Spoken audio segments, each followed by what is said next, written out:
We're going to do a little modification to our lift block here for a couple of reasons. Number one, this is a 5.5 inch lift, and I want to bring it up to 6 inches. Number two, these blocks are 2¼ inch wide, and our springs are 2.5. So I'll make it wide enough as the spring. So, and I don't like this two-piece thing here. I've had it out 2 or 3 times, never had a problem with it, but just in the back of my mind I'm saying I don't like that, so we're going to change it. We're going to start out here with a piece of 3 by 6 inch rectangular tubing. This is quarter wall, and you can see we've already cut it. This is 8 inches across the top, the width, and about 6 inches on the bottom. Set it in like that. No technical reason that I can think of to make the top wider than the bottom, except that I thought it would look pretty cool, so that's why I cut it. So anyway, we still want to get a little bit of angle on that, so what I did was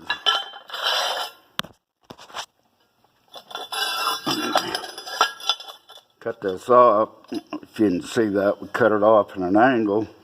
So we'll take this one and flip it over, and voila, we've got some angle there to help our drive line angle.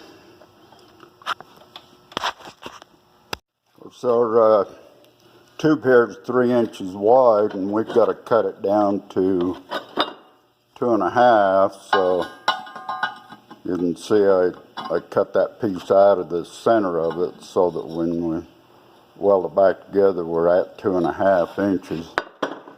Made a little jig here because I didn't want to cut these with a torch and have to do a lot of grinding and fitting and stuff. So I just made a jig so that we're cutting them all the same. And this is the last piece that I've got to cut. So far they're all the same, and they appear to be close enough we can work. If they're wrong, they're all wrong, but they're all the same. What we're doing here is kind of fitting these pieces together. Got this piece of 2 by 1/4 flat bar. We'll weld in to box in both ends. We're kind of using those to hold everything lined up. And then we'll go ahead and set the other 2 pieces on there. Tack it all together and weld her up. We're still going to have to mount our line-up pins and line-up holes. We can do that after we weld it and grind these, purdy it up a little bit. But I'm thinking that's going to work pretty good there.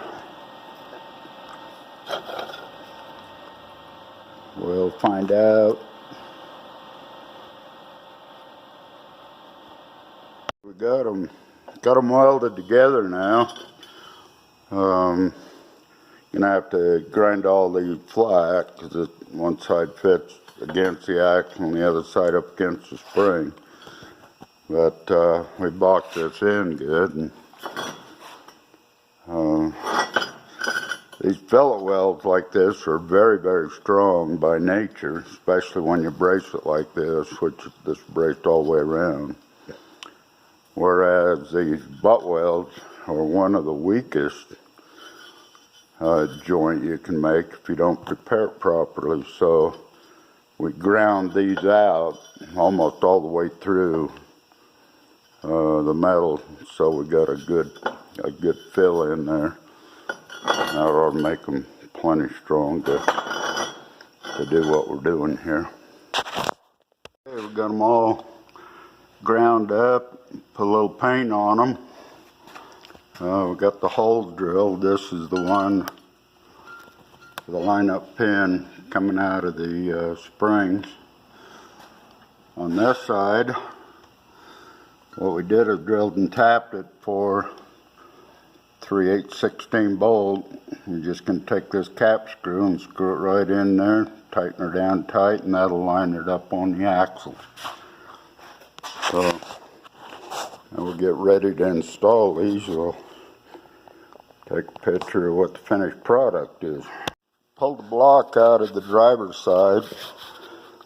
Kind of do a side-by-side comparison here. You can see the difference. Looks like our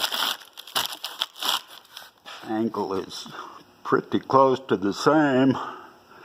That worked out good, so we'll fit them in now and just give us an idea what we're looking like installed. Well, we got this side put on, and it looks a whole lot better than the old ones. You see it fits a whole lot tighter, and we're much wider on the bottom and a whole lot wider on top. After looking at this now, I'm almost wishing I'd have made this another inch out. But that's what goes from hindsight. It's always 20/20, but these are a whole bunch better than what we had. So I'm pleased with what we come out with.